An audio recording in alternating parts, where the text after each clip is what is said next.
I definitely feel like I skipped a lot in the anime because some of the questions and confusion that I had from the current arc is kind of answered here.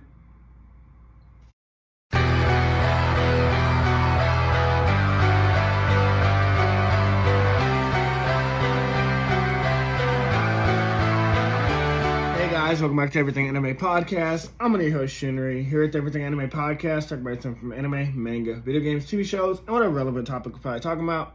Today's video is on Demon Slayer. I think it's chapters like 72 to like 84, 85, something like that. Oh, 95. I thought it would go up to 100, but it doesn't. The numbers might be wrong, but either way, I'll fix it in the title. So, this is the entire entertainment arc. I'm going to go through it, my thoughts on it, things like that. So when the chapter opens up, we find out that Muzan's been living with this human family, and the father and mother, or like the father has accepted Muzan as an adopted child, because obviously Muzan's thousands of years old, unless he's been reincarnating, I'm not sure. But at one point we saw Muzan as a woman, one point we saw Muzan with a wife and a child of his own, and now we're seeing Muzan as this guy's son. Either way. So Muzan has convinced this man that like he has some kind of disease, that he's allergic to the sun, and if he interacts with the sunlight, he'll be burned, and like it chars away his skin. So the father keeps him inside at all times. I thought it was pretty creative, but once again, I'm thinking like, where is the wife and child that he has that was with him? Because when I remember, they didn't even come back when he at the end of season 4. So I don't know if they'll come back. I don't know if that was his thing or he killed him already. I don't know.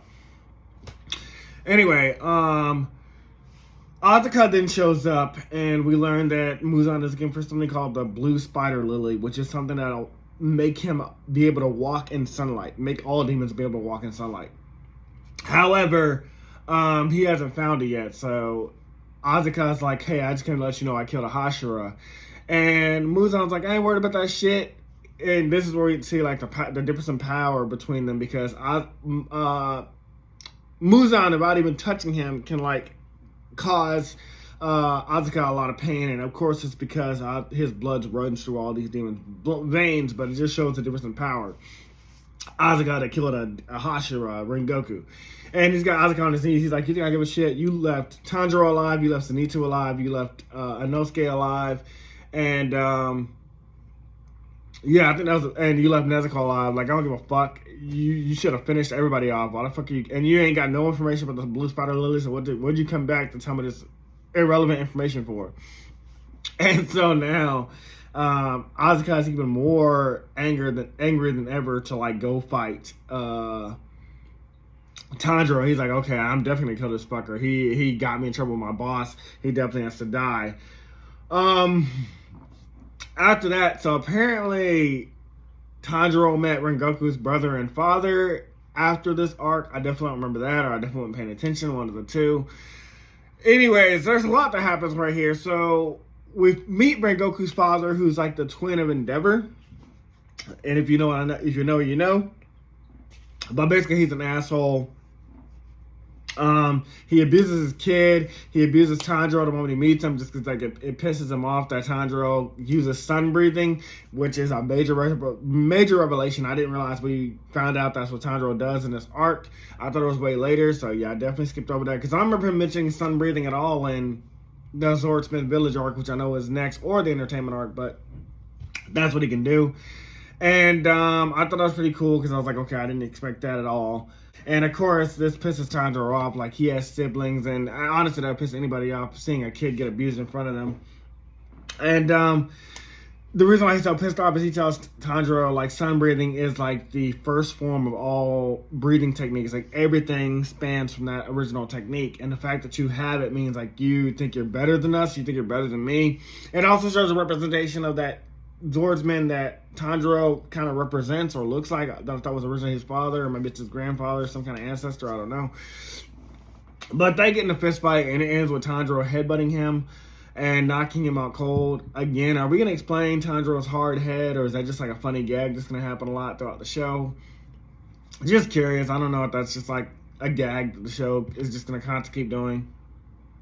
But anyways, so Tanjiro goes talk to the brother, Sengoku, and like, you know, he delivers the final words to his sibling, which I thought was cute. He was like, "Hey, your brother wanted you to know you can go out and do whatever you want. You have to be a demon slayer," and he wanted me to tell your father, like, you know, take care of himself.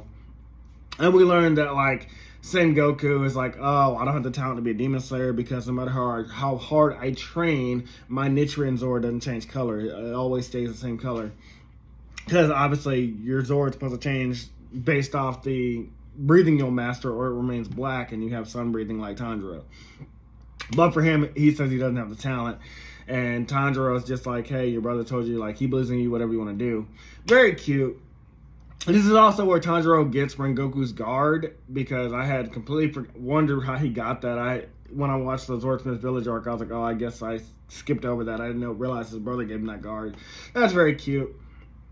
As Tanjiro leaves, I'm forgetting to mention, like, they tried to read because Rengoku sent him there originally also to, like, read over these papers about, like, sun breathing.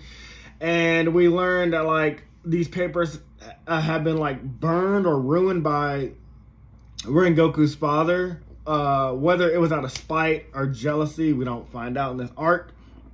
But they can't read the pages. They're all smushed and smudged and shit like that. So Tanjiro prepares to leave. And as he does, Sengoku goes to his dad and he's like, "Hey, Tanjiro just left and Rengoku has some final words to you." And Rengoku's like, "Oh, I don't care what my son had to hear. I was an asshole father to him. You know, I don't have time to hear what he said." And the brother just says anyway, like, "Well, he just wanted to tell you to take care of yourself." And of course, the big guy breaks down and starts crying because even though he's been an asshole father, he did love his son. And I'm gonna forget about this later, but randomly in the middle of the entertainment arc, the father had sent Tanjiro a letter off screen, basically saying like, "Hey, I'm sorry that I was an asshole. I'm sorry that, you know, I beat my son in front of you. I'm sorry that, like, Rengoku didn't get to realize that I loved him." Stuff like, it was basically like redeeming the father in like a one panel page. So I'll probably show that, but it was very random. I was like, that was off screen, but because this is a very short anime, like, I'm already like more than halfway through, almost halfway through of Demon Slayer. I guess he's like wrapping things up pretty fast. But we then go back to the village because, you know, there's always a time skip of Demon Slayer, and we find the Swordsmith that made Tanjiro's blade is chasing him with a knife again because he vaulted his blade at Asuka and lost his sword, and I thought that was pretty funny. But yeah, there's a time skip where Inosuke and Zenitsu are coming back from their missions, and they've gotten stronger, and apparently 4 months have passed. So time skips feel like fairy tale in this anime because it's short, but like you don't see them get stronger. Sort of, you're just kind of told like they got stronger. But this is all before we meet my favorite Demon Slayer, Tengen. The sound. Oh, sorry, that's a message from my boss. This is all before we meet the Sound Hashira, my favorite guy ever. This guy is a ninja. He's got 3 wives. Tengen is just so fucking cool. I loved him.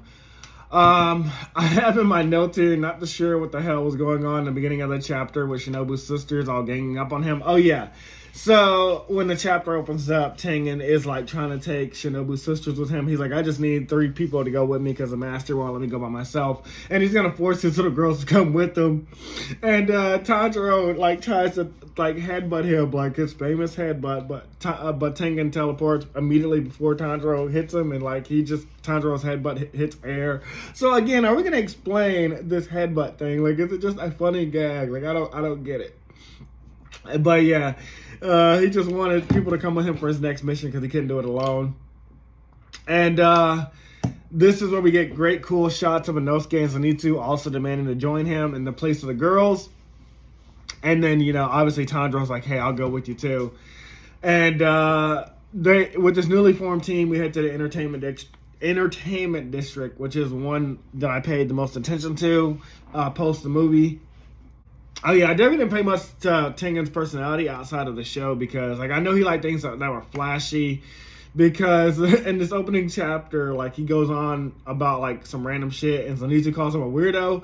And so Tengen calls himself the God of Flash, and that's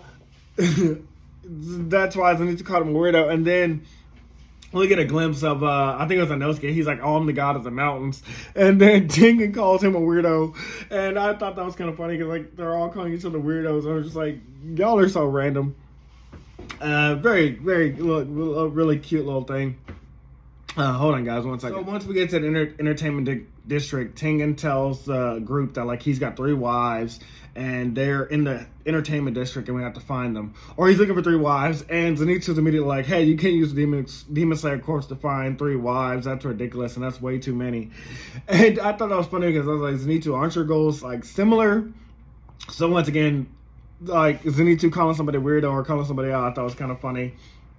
But no, Tengen's like, I should have 3 wives, and her names are Makio, Tokito, and Hinanatsuru.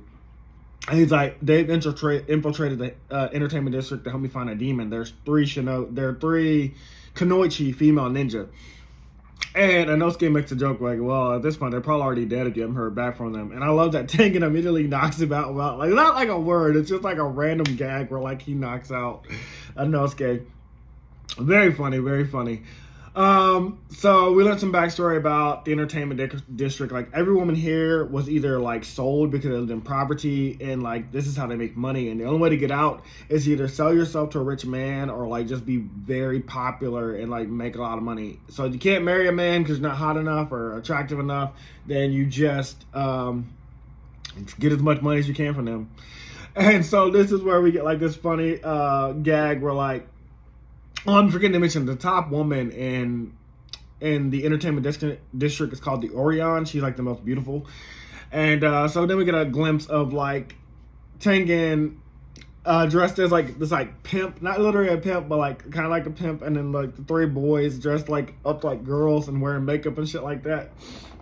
And he goes to like sell them so they can infiltrate the entertainment district and find his wives. And Tanjiro is the first one picked because he looks very honest.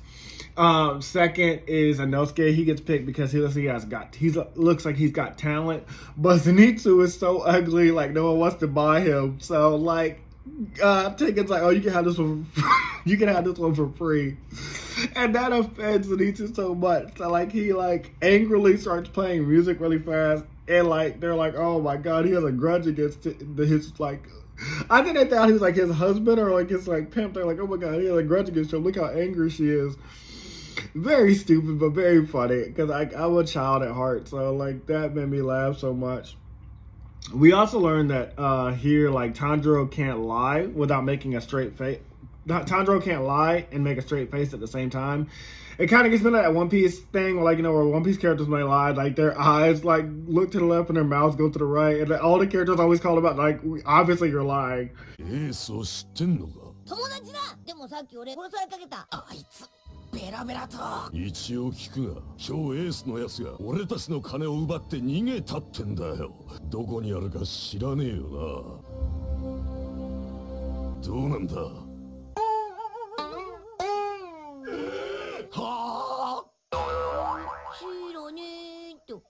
It's just stupid shit like that. Like, it's anime, but it's funny, or it's like cartoons. And now Tanjiro learns that like one of Tengen's wives were in the house that he's in, working in, and he learned like one day she disappeared but left a diary behind. He goes to look at this diary, and he realizes like it was planted. So he's like, you know, this is obviously fake. She didn't kill herself, or she didn't run away. Like, this was planted here by the demon, most likely. We then also go over to Inosuke, who's in a different house entirely, and he also learns that, like, one of Tengen's wives is also currently here, but because he has a powerful touch of sense, he can sense that, like, she's still here, but along with the demon. And so he runs to this room, and inside, one of the demons has one of Tengen's wives wrapped up in like a cloth, and it's like binding around her. And she's like, hey, if you scream or make a noise, I'll kill you in an instant before he gets in here. And so once Inosuke enters the room, like, obviously it's empty, the demon's gone, and so is Tengen's wife. And he senses like it's hiding or something, because like it's daylight outside and it needs to stay hidden, so obviously it's not going to be out in the light. It's kept itself in this dark room, so like no sunlight would get exposed to it. And Inosuke instantly like starts chasing it down because it feels like it's like running through the walls or something like that. He's like, "Oh, I got you," and he's chasing it. And like as he's about to attack it, some patron comes out and he's like, "Oh, aren't you pretty?" And like he gets sucker punched by Inosuke because Inosuke's trying to punch the demon, and he ends up like knocking the guy far fuck away like they do in anime. And he's like, "Shit, I missed it." He ain't worried about the guy he punched. I thought it was very funny. Meanwhile, Zenitsu is using his powerful sense of hearing to like listen out for Tengen's wife. This I thought was very cool because like they're all using their powerful senses. Like Tank, I think maybe Tanjiro had used his sense of smell to sniff out that diary, but I don't remember. But like I like how they're all using their abilities right now, just showing it off. But he hears like the Zenitsu is drawn to the most powerful sound, which is a girl crying. It gave me Sanji from One Piece. I know I'm making One Piece comparison.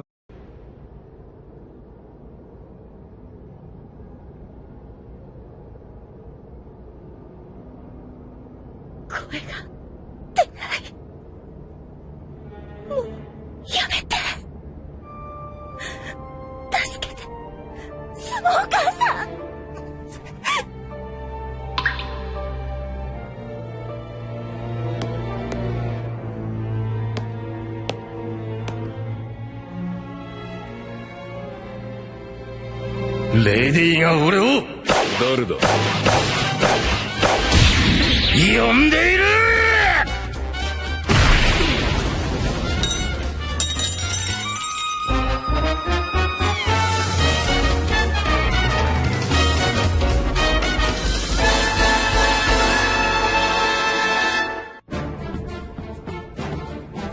あれは麦わらの一味海賊がなぜ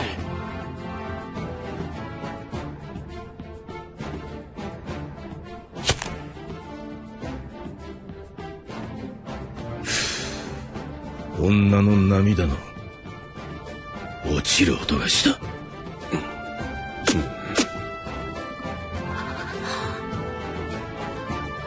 But that's literally Sanji. Sanji, when he hears a woman crying, that's the most important sound to him. And so he runs to this girl and he finds her crying and she's being attacked by like, well, she's being like punished by like the Orion, which you can obviously tell is the demon. And he like, without missing a beat, grabs her by the wrist tightly. He's like, "Hey, let her go. Like, she ain't doing anything." And I thought this was cool. But upon seeing Zenitsu, she's like, "Oh, you're so ugly. You should die." And I thought that was pretty funny because, like, everybody keeps calling Zenitsu ugly. And, like, he's afraid of her. Like, he can tell that she's a powerful demon. Like, he knows that off the bat. But he's like, "Yeah, I don't stand a chance against this demon, but I can't let her hurt this girl." So very cool, Zenitsu, very cool. Oh, we get a short backstory of the demon being exposed. Like, we can tell it's a demon, but apparently, like, the previous shop owner realized that she was a demon, the Orion, because, like, she was like, "Hey, when I was a little girl, I had saw, like, this powerful woman who would like look down at somebody. Well, her head be down, but she'd be looking up, glaring at somebody, and she was the most beautiful woman." And then as I turned into a teenager, I saw that, or an adult, I saw that same woman with that same look that she would like. How did I say it? She's glaring at you from under her eyebrows, and she would tilt her head in a certain way, and she's like, once again, as an old woman, I'm seeing you now, because the shop owner was an old woman. She's like, "You have that same look in your eyes, and you have that same way you tilt your head." She's like, "Wait, are you the same woman? There's no way you're human." She doesn't call her a demon, but she's like, "There's no way you're a human." And so I thought that was kind of great storytelling, the way like you exposed her like through this like one woman who saw her throughout life. And the demon girl challenges that when you learn something horrifying, it's better to keep it to yourself. And I thought that was interesting as well because, I've always thought, like, if you know somebody's a killer, don't outright say they're a killer in front of them unless you're surrounded by a lot of people or you, like, have some kind of advantage. Because you're saying that in a dark room where no one else around, why would you reveal, like, hey, I'd be like, yeah, like, for example, I don't know. Get yourself out of a situation where you have the advantage. Don't put yourself in a situation where you're gonna lose. That's basically what I'm saying. I had a better example, but you know what I mean. Like, don't tell a demon that you know they're a demon right in front of their face. Be like, oh, I forgot something. I'll be back. And then run for your life. Okay, and then tell everybody. But we also learned this demon's got standards. She doesn't just eat anything. She only eats those that are young or beautiful. Anyone else that's ugly or like old, they just die a normal death. And then she like kind of pushes the old lady off a roof. I was like, okay, that's interesting. But we're gonna learn all these. We already know all these demons have different personalities, but I thought that was interesting. Like, she's like, okay, like I ain't gonna eat you because you're too old and ugly. But you know what? I still gotta kill you though. You know my secret. We then see she gets a special visit from Lord Muzan, who compliments her for not only killing 7 Hashira, but he offers her even more powerful so that she can take the life of an 8th. Now, when you learn something later, it's interesting that he thinks that she's a powerful demon that killed 7 Hashira, because apparently it's her brother that actually did it. But I don't know. I guess like, I'm sure Muzan knows about that because she's not upper rank. But like, thought that was interesting. Maybe that was just like throw us off. Now, when we go back to the present day, she backhands Zenitsu and sends him flying unconscious. But we later learn that he's barely sustained any injuries because he like did a defensive pose just as she hit him, and that surprises her. She's like, "How did he's?" I don't think she put her full force into it, but she's still surprised. Like he's like not dead. She's like, "Oh, he's got some power." Now, as for, I called her the Queen Demon. I learned her name later. I think it was like Dazi or Dakai. But she decides to like play coy instead of killing everybody in the room. Like they just saw her like backhand him. But she likes playing this part. So she pretends like she saw. She's like, oh, I'm sorry. I lost my temper. But like, you know, he'll be okay. I'll take care of him later. And, you know, the owner confronts her. She's like, oh, I'm sorry. I just got really worked up. So I was like, she must really like this job because obviously you're a demon. You could just kill everybody in this room right now that just saw you do that. But I guess she likes playing the part of like, oh, I'm a sweet little Orion. I just lost my temper. At night, our team regroups except for Zenitsu, who apparently appears to have run away in their eyes. And at this point, I knew he was already captured by Daki or Dazai. I'm just gonna call her Daki. I'll see in my notes later what her real name was. And we also learned that demon slayers can reveal their ranks by flexing their muscles. Like, it's something random, but like Zenitsu, no, and Inosuke like twists his hand or something like that, and he like shows like we're like 4 ranks under a Hashira, like we've leveled up. Very strange, weird way to show that you leveled up or like your rank, but I mean, I don't know, it's different. Anyways, when it comes down to it, Tengen tells them that they should run for their lives. He's like, this is obviously way too strong for you guys. Like, I brought you guys in here, but this demon's on a whole nother level. You guys do not stand a chance. But Tanjiro and Inosuke plan to stick around anyway. They're like, hey, we became demon slayers to help people. We're gonna stick around no matter what. Tanjiro believes that his wives are still alive. They're just somewhere in the entertainment district, but it's also busy at night, so that's why like the Orion hasn't just killed everybody at night.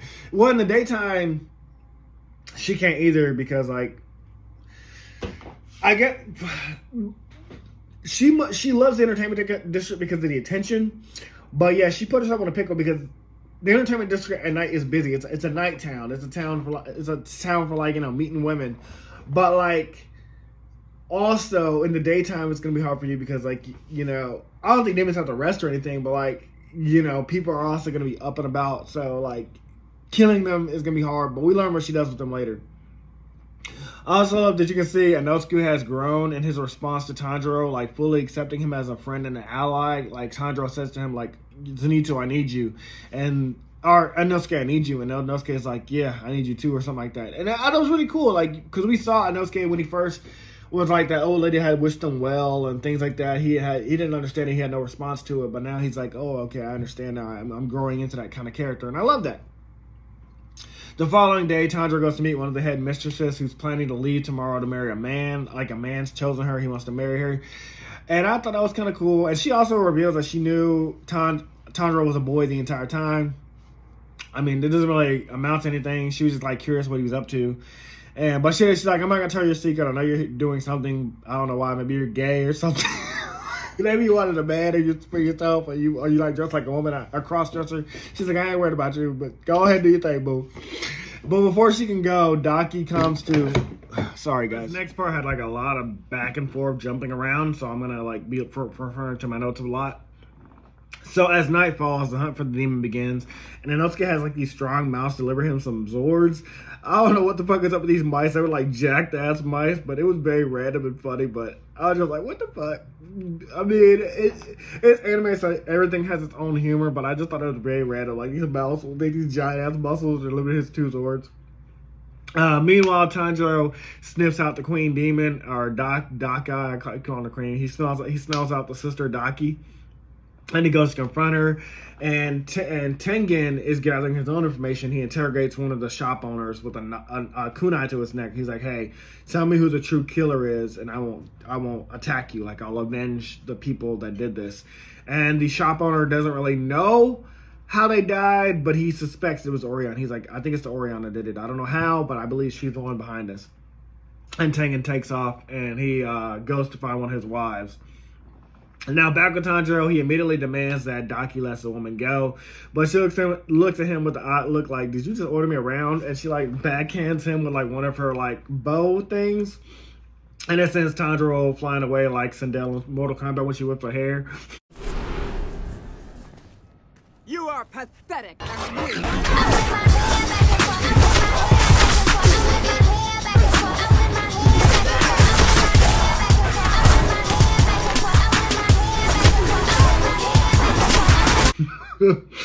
We then learn her blood demon art is like sealing people inside of these bows and like saving them, that like are attached to her hair, like saving them to eat later. We also learned that she can live inside and move in those bows to like escape to like small cracks and like holes in the wall. So that's how Inosuke like found her, but she still got away because she was using the bows to like move around with. We go flash over to Tengen, who finds one of his wives, and she worked directly under Daki. But because Daki was suspicious of her, she couldn't relay information back to Tengen, so she would like poison herself to make herself seem weak so she can get out of the brothel, or whatever we're going to call it, or she would get out of that house. And then even though she was able to leave because like she wasn't wanted because she looked poisoned and sick, she was sent to like a brothel, which is where like the people, like the unwanted ones go. But Daki didn't let her go without like giving her a cloth. She was like, "Oh, take this with you. It'll give you comfort." But it's really so she can keep an eye on her the whole time because Daki can see through any of the cloths that she creates. And so because Daki knew she was always being watched, she kept having to drink that poison so she didn't get better. And then we see in the background like all these like bows have been stabbed by kunais by Tengen, and thankfully Tengen gives her the antidote like just in time. He's like, "Hey, drink this up, you'll feel better." And but yeah, she had to continue to drink poison to keep up the act. I thought it was pretty cool. We then get a shot of Tengen with his 2 blades, and I think it's like a really cool scene, like how his muscles like pump up and stuff like that. We learned that his blades make explosions on contact, but he's never seen their full effect because no human ever survives like long enough for him to see what would happen if like if they got cut with his blades, because the impact just kills them anyway. I thought that was pretty cool. This is also a news to me that Tanjiro says he sucks at water breathing and he's more skilled towards fire breathing, but he can't use multiple strikes of fire breathing because it takes a lot of energy from him. So that's something I definitely didn't pay attention to. Like I didn't remember Tanjiro ever saying he sucked at water breathing, because that's what he uses a lot in the game and in the show. But yeah, he said he's more drawn to like fire breathing. And it kind of goes back to what Rengoku said about a black blade user doesn't know what form to use. But that's also kind of ironic because sun breathing is the master of all breathing techniques. And Rengoku's like, people that have black blades don't have talent, but Tanjiro apparently has the most talent over anybody because he's a sun breather. And this, of course, makes Tanjiro supercharged because he thinks back to Rengoku. He's like, Rengoku was a fire user. Not a sun user, he was a fire user, but that like pumps him up. So much so that Daki begins to panic, like seeing Tanjiro like charge her with like fire breathing. Now, one cool thing that he loves that I use in my own series is called after image.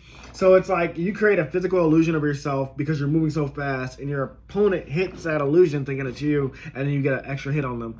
So I thought that was kind of cool. I did get that from Dragon Ball Z and other anime, but I've used after image in my own book series, the Shobu Samurai series, and Shobu Samurai Project Aryoku. My first book, check it out on Amazon in the link below. First time I've ever done that. But, I thought it was pretty cool. Now, Tanjiro at one point goes to even finish her off early in the battle. I knew this wouldn't happen just because I'm in the Swordsmith Village arc. Past the Hashira training arc, because I've seen the Hashira training arc. I don't know what happens, but I knew that she wouldn't die from this. But it did seem like it very early. But she outright sees through him and almost counters him immediately. And then we get this one hilarious line from her. She's like, ugly people can try harder, but they're still ugly. It gives me Poison Ivy vibes. It was a terrible movie, but the Poison Ivy from, I think it was Tim Burton, or the one with cheesy with Arnold Schwarzenegger as Mr. Freeze, Robin, who was fine as fuck, George Clooney as Batman, and then Poison Ivy. I'm gonna play a scene with her because I love her. She was.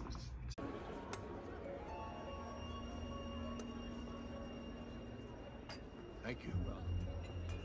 Commissioner Gordon, Yes? I've always wondered, where does that big old bat light come from?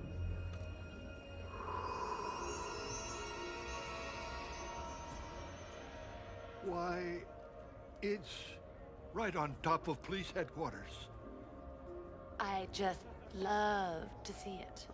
But you probably don't have access.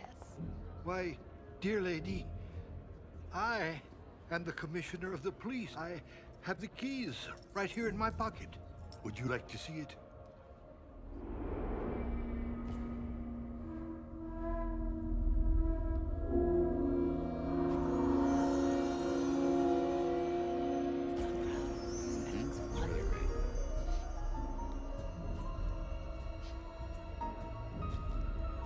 Who are you, dear lady? On second thought, you're way too old for me. No, I'm not. Please, come back. She killed Poison Ivy for me. I loved her. She was amazing. I don't care what y'all say. I know the movie sucked, but she was still the greatest Poison Ivy we ever seen. Let's see. We then switch over to Inosuke, who has a unique ability to dislocate every limb in his body. I thought that was kind of crazy, but I mean, it's an anime, so I just kind of went with it. But yeah, he can dislocate every bone in his body, and basically, if his head can fit through it, that means the rest of his body can fit through it. So that is crazy OP. Very cartoony too. Give me Gear 5th Luffy vibes, but I went with it. I mean, I'm fine. It fits Inosuke's character. This location leads him to a place where all the girls who've gone missing are inside of, including two of Tengen's wives. And it's they're all trapped in bows, and they're in this cave underground. And this is where her feeding ground. It's her food storage, basically. We also see that Zenitsu is one of the ones captured, and Inosuke's that weakling. We're going to see something he says about him later that's pretty funny that counters that, but he's Zenitsu, you fucking weakling. You got captured by the demon. And we already know that Daki can see through the cloth, so the moment Zenitsu is trapped in there, the moment Inosuke gets in there, she's like, oh, what the fuck are you doing in there? What's a man doing in there? But she can't go fight him yet because she's done with Tanjiro, who's right in front of her. And immediately post this, Inosuke starts cutting people free with his blades, and she tries to attack him using her bows from not through telekinesis, but because she can control her bows from even far distances. But Inosuke is easily dodging them, and she's like, how is he so good at this? And I thought that was very cool. And then Tengen shows up, and he blasts his way in there. And I was like, okay, this is pretty cool. And so Tengen blasts his way in there. He starts saving the rest of his wives too. And they all basically go to fight Daki. Only two of Tengen's wives actually join to fight. One of them says she can't fight. I forgot to mention that. And they all start fighting. And then at some point, I think this is all inside of the same food storage room. And then as they're fighting, the bows start going all crazy. And Zenitsu shows up and he cuts away at all of them with lightning speed. And this is where Inosuke is wow, you were so cool. You should just stay asleep. I thought that was pretty funny. So I was like, yeah, Zenitsu, you have your cool moments. Now we're all about to get back to like one central focused fight soon, so we're gonna get to that now. So Tengen shows up on the battlefield with Tanjiro to help him fight the sister demon Daki, and he has a very cool entrance. And we learned that Tengen values his wives' lives over his own, over saving other people. Like, there's a short mini flashback of him saying, like, hey, if there's ever a moment where your lives are in danger, run. Do not worry about me. Save who you can. I'm going to save who I can, but I will die before all of you. Like, your lives matter more to me than these random people. And it just shows, like, for even having 3 wives, he's a great husband. He loves his wives, all 3 of them equally. Like, he's like, you guys will survive over anybody else. If people are going to die and you can't save them without saving yourselves, fuck them. That's basically what he says. But I understand because, you care about your family over everybody else. Not that everybody else doesn't matter, it's just your family comes first. And then as Tengen approaches the battlefield, this Daki gets excited. She's like, oh, I get to go all out because, like, I get to kill my 8th Hashira. Lord Muzan's going to be proud of me. And she starts not even holding back. She, like, cuts up everything, the whole entertainment district, including getting, like, one guy's hand cut off that Tanjiro tries to protect. Because he, like, runs out or something. He's like, what are y'all doing fighting out here or whatever? And, like, he just gets in the way. And I think even Tanjiro took a cut to the face too as well, but we'll get to that. I don't think it really did anything in that battle. So one other thing about Tanjiro and sun breathing is that if you have a red mark on your head, it means that you're going to master sun breathing. But we get like this bullshit backstory with like Tanjiro's like, oh, it's not a natural sun mark. It's like some kind of paint fell over my face or something like that because I was trying to help my sibling. I was like, that's kind of corny and stupid because we know like it's an actual mark because the mark grows in the middle of this battle. So I was like, that might have been like another subversion of expectations. Like you're trying to like, even if it was paint, like it would come off. And if there was blood, it would come off. If it was a wound, it would heal. So like Tanjiro, it's not some fucking paint that fell on your face. Like, come on, dude. If it was paint, it would have came off a long time ago. But Tanjiro gets infuriated in the middle of their battle, and he goes to confront Daki again. And she starts having visions through Muzan's blood of the Demon Slayer from the past. Once again, that Demon Slayer that looks like Tanjiro from the future, or like looks like his ancestor. And she starts getting afraid. And she's like, "This isn't me being afraid. This is Lord Muzan. Muzan's blood is afraid. Muzan himself is afraid of this Demon Slayer. That's why he wants Tanjiro killed so badly." We didn't see that, like, Queen is upset, Daki, I keep calling her Queen. If I call her Queen, I'm talking about Daki. We see that she's obsessed with, like, looks and eternal beauty, and she goes on to say, like, we don't grow old, we don't need money, we don't get sick, we never die, we never lose anything. Each of these demons all have a thing, like their personality. Like the hand demon, like, he missed his brother's hand to hold. The drum demon, he wanted people to hear his music, and the guy stepped on his music saying it was, like, ugly and stupid. All these demons have something, and, like, we learned through her backstory later that, like, she was beautiful, like, naturally beautiful, and, like, she got burned, but I'm gonna get to that later. But yeah, all their personalities relate to, like, something that they had as a human, like their strongest human emotion or strongest human thing about themselves. Now, only because I'm in the Hashira training arc, I already knew her whole backstory, but like I said, we're gonna go in order. Okay, so Tanjiro, with his newfound rage, gets, like, very overpowered, and he's about to go decapitate her.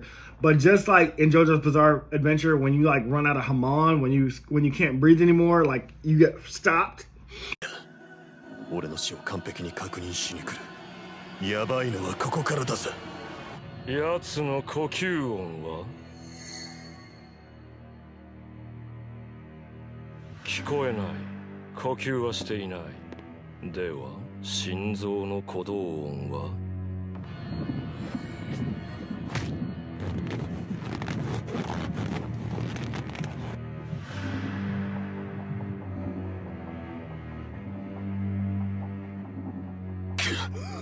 こいつはきついぜ。このまま意識を失うとマジにいっちまう。笑い話にもならぬ。このままてめえのスタンドで心臓を止めて死んじまったら。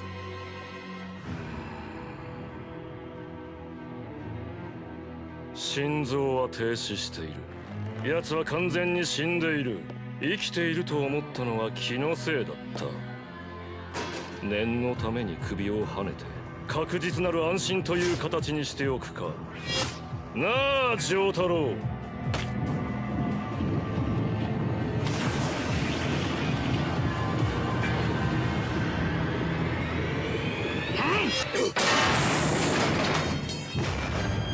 何？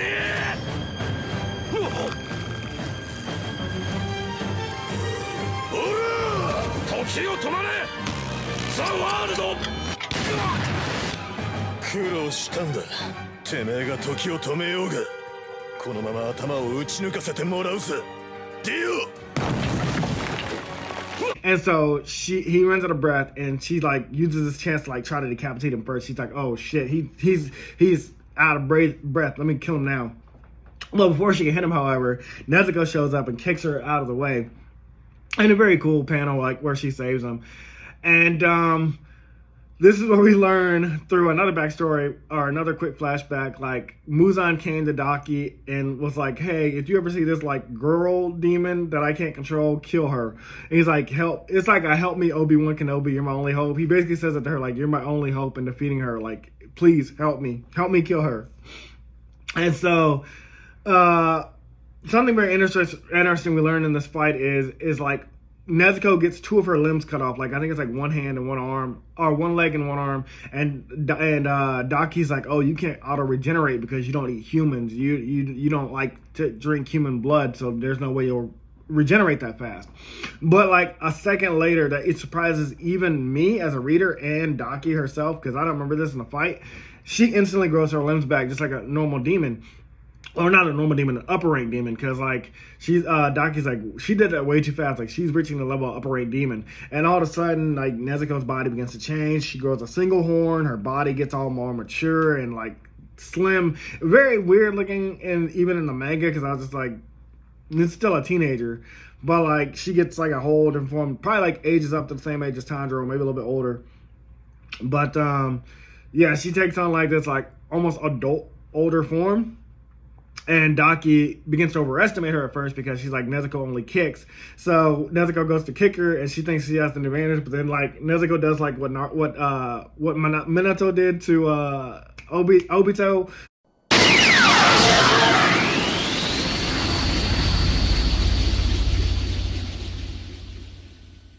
俺の勝ち。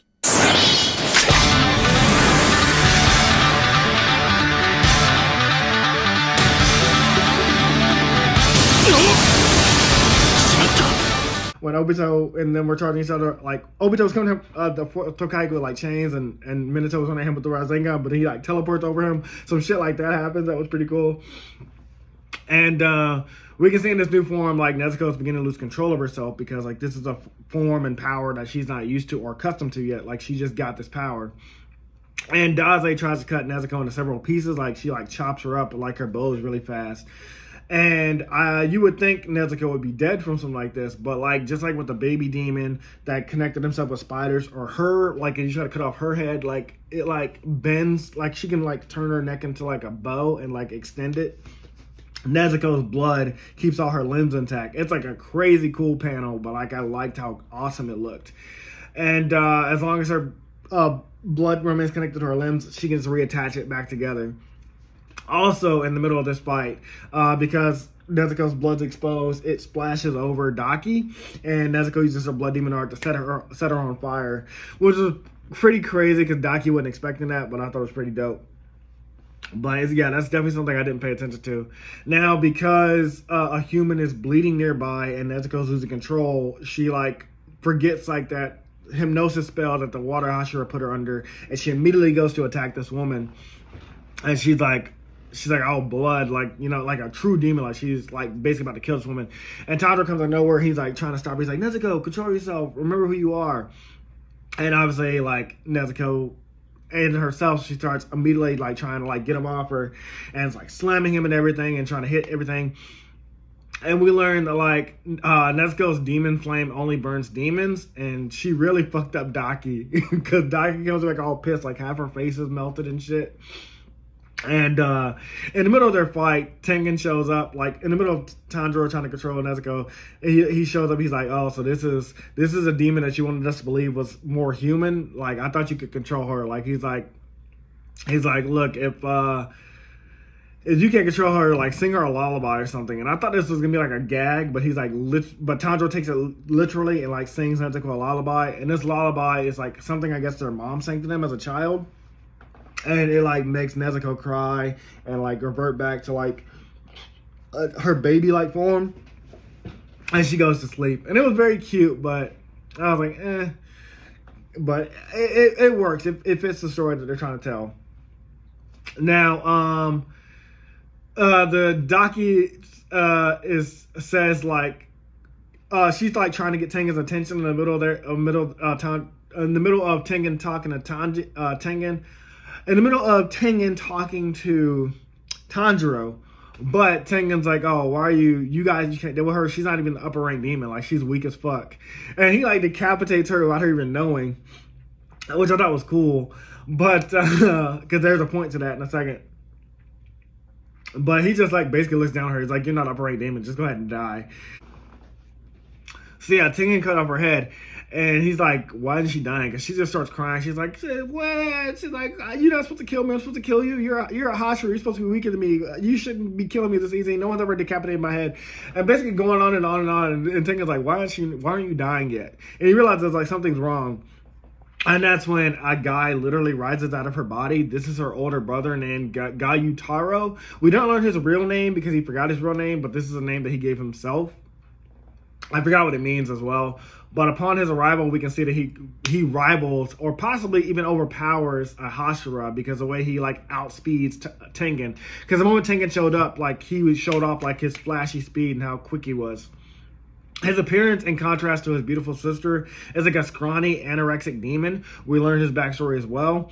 And he looks down on beautiful men and people that like eat well, look healthy. He's like always jealous of them. And we learn that backstory later as well. In contrast to his sister, which is beautiful and like even as a human. So, or even as a demon, she looks beautiful. So like it's a contrast between them both, but we learn more about that later. But what hilariously sets him off really is that Tengen says he has 3 wives. He's like, 3 wives? That's way too many. You are way too fucking cool. Very funny, but like, I thought it was cool. And so the brother demon sets off like his demon blood art, which is like these flying blood sickles. They're also laced in poison. And they will fly at you like they like, I guess are like auto locked, like not heat signatures, but like heat seeking or blood seeking, and they will, even if you dodge them, they'll come back at you until they cut something. Like they have to make contact with something for them to stop. And so cool, we learned some cool backstory on Tengen is that he had 9 siblings. And 7 of them were dead by the time he was 15. And then there was only 3 of them left after that. And then one of them died because like their father put them to like some harsh training. And then it was just like him and his older brother or younger brother. I forgot which one it was. But he doesn't talk to that other brother because I think they had like different points of views or something like that. So one of his brothers is alive. And 8 and 7... Wait, no, because there was 9. Maybe the other brother died. I know he said there's 9 siblings. There's 9 total. Or he's a 10th or he's 9. But either way, like another one of their siblings died. I think one of them is alive. So maybe there was 10 in total, and he's like the 10th sibling. But we go some backstory with like the master. Like the master once again had he had a normal face with like slight poison. We see the master like before his face was fully poisoned. But again, knowing what happens in Dwarfman Village arc, why was he not like attached to that poison demon? I'm gonna keep bringing it up till I finish that arc. But the master, especially because at the end of this arc, we learned the master is very close to dying. I don't know in the Hashira training arc he did die, but I'm just like, you should have been tied to that poison demon. I could have saved you or something because you do nothing this entire manga as far as I can tell. Now, I'll say this: the battle is drawn pretty incredible. I was fascinated by like how the author drew like the fighting in this battle. And when the tide of battle seems to be turning in the demon's favor, Tanjiro, Inosuke, and Zenitsu arrive, with Inosuke hilariously announcing that Zenitsu is his underling. That's a very random plot point, but I thought it was pretty funny. So the group tells Tengen, like, you know, hey, we're going to split up. Tengen and Tanjiro, you guys are going to fight the brother demon. And then Inosuke and Zenitsu, we're going to take on the sister demon and we'll take her down. And Tengen even comes to the conclusion, like, we have to cut off their heads at the exact same time. It's the only way to kill them. And he comes to the conclusion because the sister didn't die after cutting off her head. Even though she's not an upper rank demon and all demons usually die after you cut off their head, he's like, we have to kill them at the exact same time. And so that's why they split them into groups. Now, I love in one of these panels that Zenitsu says to the Daki before he kills her, he's like, I want you to apologize to that girl you hurt before I kill you. And she's like, what? Don't talk down to me like that. There's a lot of back and forth. We're going to be flashing between both fights. But Tanjiro, even though he defeated the train demon in the previous Mugen train arc, it wasn't even an upper rank. So we get to see like the huge difference between him and an upper rank demon, because it's upper rank 6, which is the lowest of the upper rank so far.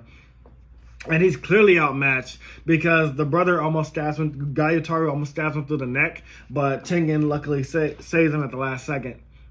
We also see that the sister has a third eye. It's kind of like, you know how that like third eye is supposed to like give you like an ultimate sense. I think that's how the brother sees through her. It's like through her third eye on her forehead. And so Tengen is fighting the brother, and he's afraid. He starts getting afraid. He's like, he moves like a mantis. Like, this guy moves so fast, and it matches Tengen completely. So much so that it catches him off guard, and he's afraid he's gonna die at one point. But luckily, Tanjiro moves in for his blind spot. And a lot goes on in this fight. It's a lot to like hard to tell what goes on sometimes, and like because there's a lot in like one panel. But he tries to cause some kind of diversion to distract the Gyutaro, but Gyutaro ain't paying attention to him because he sees Tanjiro as a weakling. He's like, I ain't even worried about you. You can't do anything to me. But thankfully, we do have a distraction because Tengen's wives unleashes like a barrage of kunais at Gyutaro. And Gyutaro isn't even afraid of the kunais. He's like, why would she bother with such a pointless attack? But then Tengen is running at him still through these kunai, getting stabbed in the face and in the leg. And he's like, why would this guy like charging me even though these kunai are fucking him up? And he thinks he's like gone senile. He's like, thinks this guy's like lost his mind. Like, this guy's just insane. He doesn't give a shit about anything. But we remember that Tengen said he cares about his wife's lives over his own. So he's going to save them no matter what. So these kunai are actually inflicted. They have like some kind of poison that like kind of slows down a demon from healing and stuff like that. So Tengen's trying to use this to his advantage, even if he dies, to take down this demon with him. And eventually the fight goes on, and they go to cut the brother's neck. Like Tengen and Tanjiro go at the same time, kind of doing like a double lariat, like in Naruto, when the eighth Hokage, the Raikage and the Eight Tails do like that double lariat to cut off somebody's head. I'm not sure I've seen. Yaruzo. Okay. Plus. Suiton Daikoudan.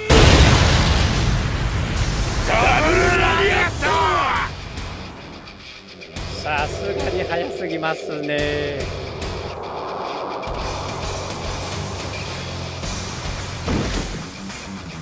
Know that.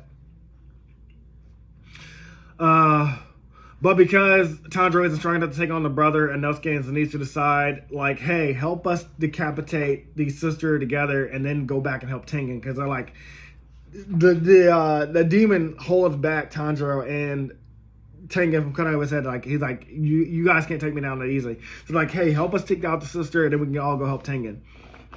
And now with their teamwork, Inosuke is able to cut off her head, and I love it because it keeps the side characters relevant. Like, you know, like I said in One Piece and Black Clover, like you have to.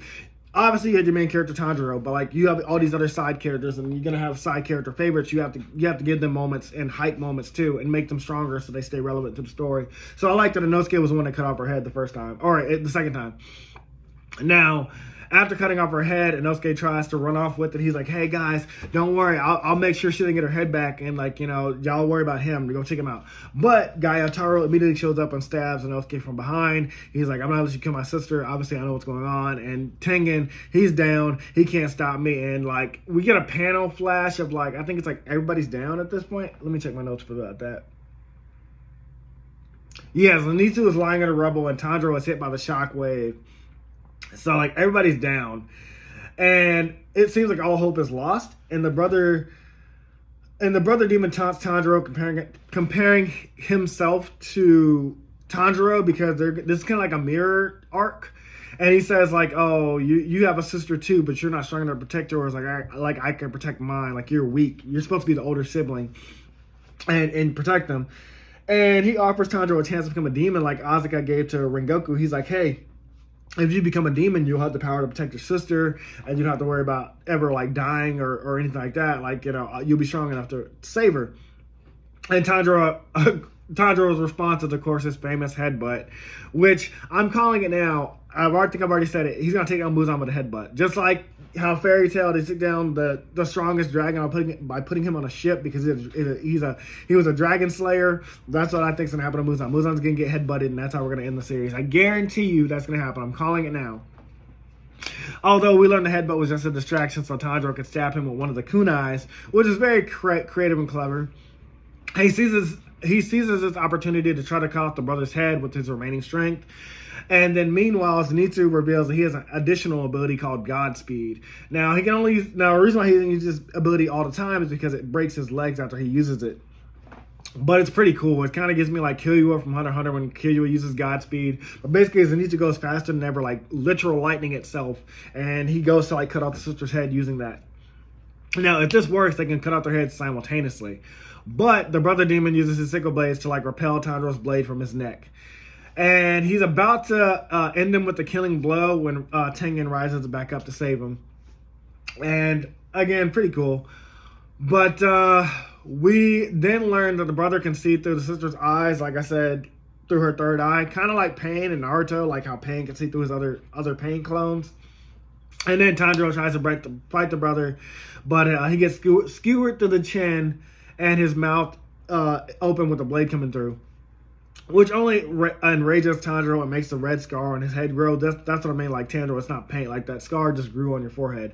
I mean, obviously Tanjiro might not know that, but yeah, that's what happened. Now, with his newfound power, the brother kind of panics, and Tanjiro now cuts off his head together. And Tanjiro now cuts off his head. Meanwhile, at the same time, Zenitsu and Inosuke go to cut off the sister's head, and we learn that Inosuke can move the organs in his body around. So even though the brother stabbed him, like he didn't hit any vital organs because like Inosuke can move his organs around. And I thought that was OP, but again, since Inosuke can dislocate every bone in his body, it kind of made sense that I guess he could do that. Even though it's OP, but I went with it. With their newfound powers, though, with Godspeed and Inosuke using all his strength, they cut off the sister's head. And then at the exact same time, Tanjiro cuts off the brother's head, and we end both of the demons at once. Very, very cool. However, despite this victory, the brother plans to take Tanjiro down with him with one final desperate attack. And before we even see what happens to that, Tanjiro wakes up with the sister Nezuko standing over him. And he's confused, and he assesses the damages, and he's like, "Hey, what's going on? Where's Zenitsu? Where's Tengen? Where's Inosuke?" And he goes to like check on everybody, and Zenitsu is wounded, and he's crying. He's talking about how his legs are broken, but Tanjiro's like, "Oh, thank God you're okay." Then he goes to check on Inosuke, and Inosuke is actually dying because he's been poisoned from all the sickles and stab wounds. And Tanjiro's debating how to save him. He's like, should I send a message to Shinobu? But she probably won't get here fast enough. But he's like, well, I have to do something. Inosuke's going to die. Before he can think about anything else, Nezuko sets him on fire with her blood demon art. And it burns away all the poison inside of his body. And I love the anime trope. After like he gets healed, he's like, I need food. Give me food. Because that's the usual anime thing. Like our character's always hungry after a battle. I thought that was great. Meanwhile, Tengen is also dying from the poison, and he's trying to deliver his final words to his 3 wives, but they're all arguing in front of him. So, like, the poison's slowly killing him. So he doesn't have like he's worried he's not gonna have a chance to say anything to him. He's like, "This is how I'm gonna die. I'm not even gonna get to say my last words to my wives." I thought that was hilarious. Before he does succumb to his poison, however, Nezuko appears and immediately lights him on fire with her blood demon art. And you see his wives in the background panicking. They're like, "Hey, we didn't tell you to cremate him yet. He ain't dead yet. Don't cremate him now." And after he realizes that he's been healed, he kind of thanks Nezuko and things like that. And then Tanjiro's like, "Okay, I'm gonna go confirm those 2 demons are dead. Like, I need to make sure like they're deceased." And he goes to Nezuko to find the brother and sister. Like, they're arguing. They're headless corpses. They're slowly burning away, but they're dying. And once again, Tanjiro picks up one of them Because I think the brother is like telling the sister, like, I wish you were dead. I wish you were never my sister. And all the sister's like, you can't be my brother. You're way too ugly. You're way too hideous. I don't know why I ever stuck around with you. And the brother's like, well, yeah, well, I hate you. You should never have been born. I wish I never protected you. And Tanjiro comes and he's like, you don't want to say that. Like, this is your final moments together. You're obviously dead. You're going to die no matter what. But you don't want... Even though you're demons, in these last moments, this is a person that cares about you and loves you. Like, no one else is going to be here for you. Everybody else hates you. So, if this is a person that loves you, and this is your family, like, you know, be kind to them and cherish these last moments with them. The sister does die, even though they tell him to shut up and mind his business at first. When the sister does die, the brother remembers his sister's real name. I think I have it in my notes here. I didn't write down her name. But the moment he remembers his sister's name, he begins his backstory. So the sister was named after some disease that killed their mother. That's kind of fucked up, but like, we don't learn more about her just yet. But like, we know like she was named after the disease that killed her mother. But she was the second child. The first child was the brother. He was born a few years before she was born. But when the brother was born, he was living in like basically like a terrible foster system. Like he was like. No, like he was with the mother, but like the mother like kind of abused him. She didn't feed him, so he was malnourished. And that's why the way he looks, like all scrawny because he never ate. And he wasn't loved, but he refused to die. So even as a child, he was like, I'm not gonna die. I'm not gonna let this kill me. When he was hungry, he'd eat mice and insects, which is very disgusting. But he was doing what he could to survive. And the only toy he had to play with as a kid was a sickle that he found that someone abandoned. So that's his like kind of backstory. And we learned that when his sister was born and her mother died during childbirth, she was a child so stunning and beautiful that even the most beautiful women in the entertainment district was like fond of her.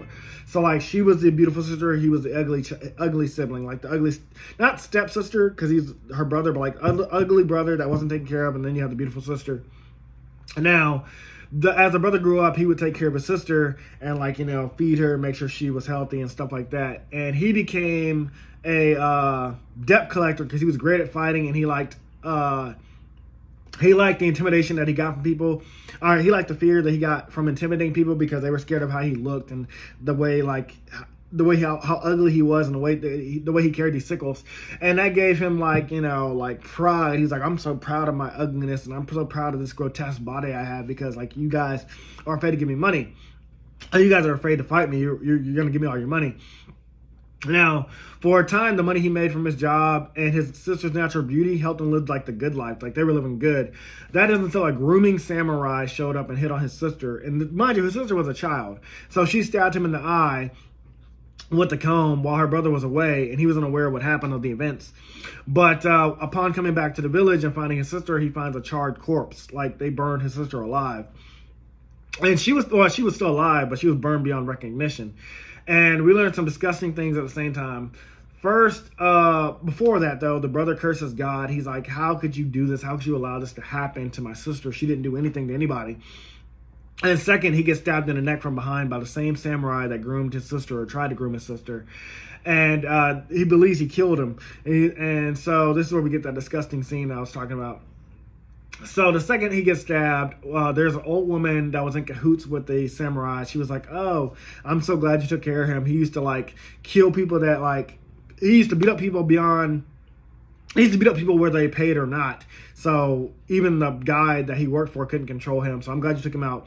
And don't worry about that little girl. I'll find you another little girl that you can play with. And I was like, oh my God, you're disgusting. But they get their comeuppance immediately. First, he kills her who tried to sell his sister and been selling all these kids. So I don't give a fuck that she died. I don't feel bad for that human. But then we also understand the brother's point of view for all the jealousy. I've already mentioned this before, but he goes on to talk to the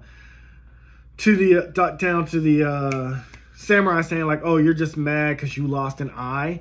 You have food, you have a healthy body, you probably have a warm shelter in a house. I didn't have any of that when I was a child. I didn't have shelter. I had to feed myself mice and insects. I didn't eat healthy.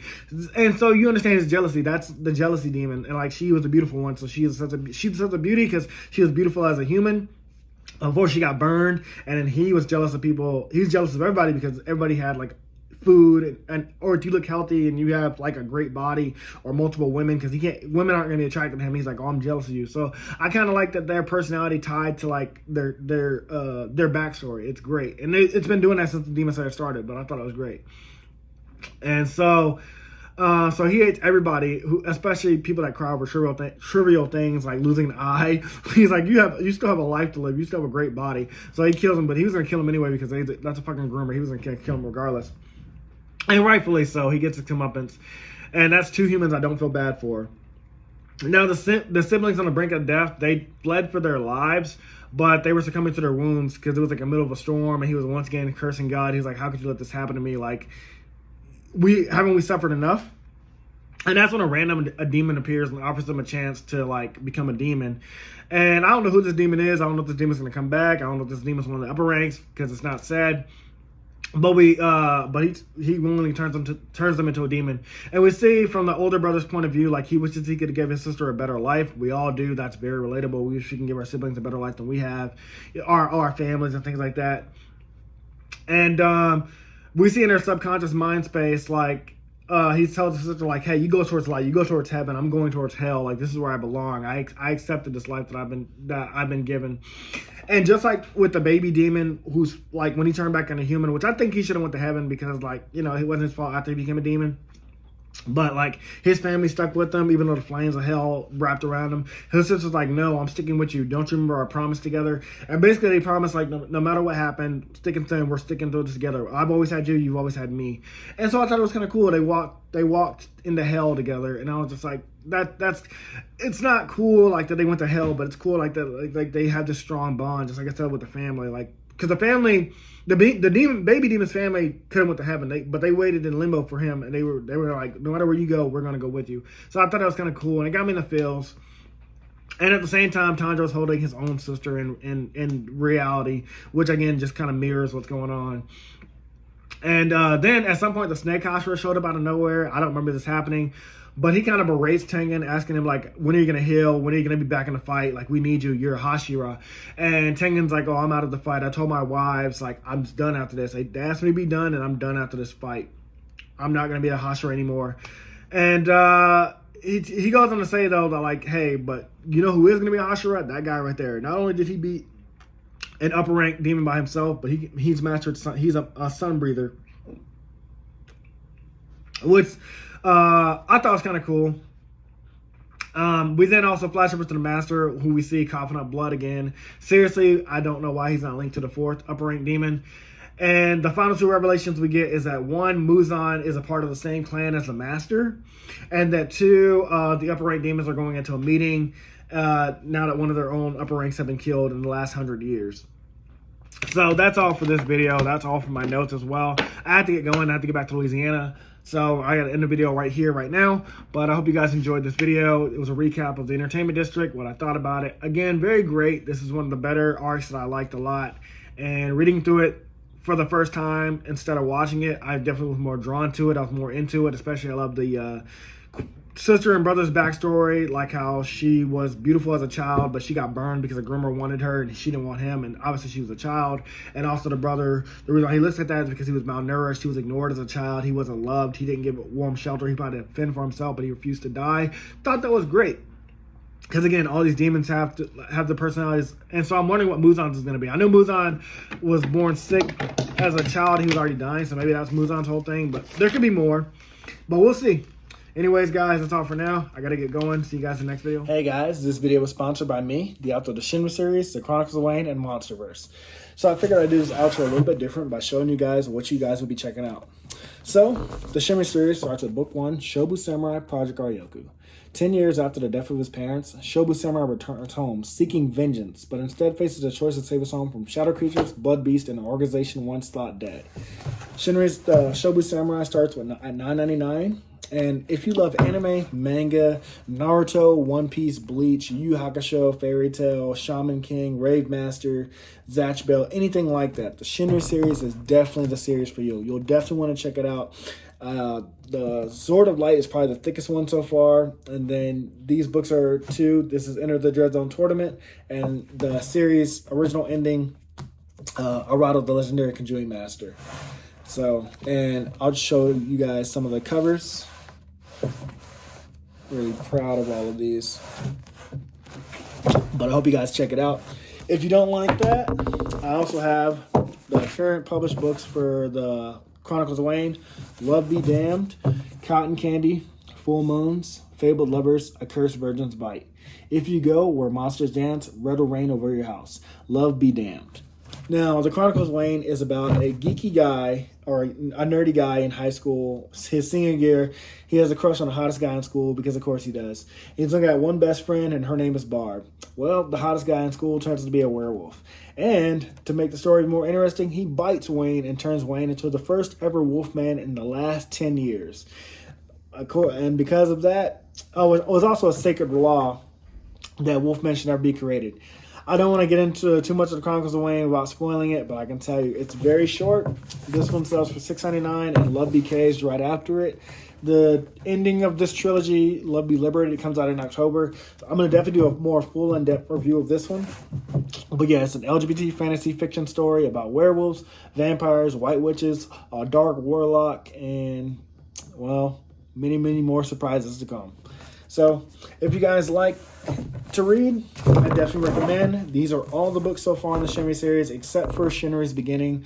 I do have that one, but it's just not here with me. But yeah, I appreciate a like, support, or just a review on Amazon. Either way, thank you guys for watching. I hope you guys have a great day.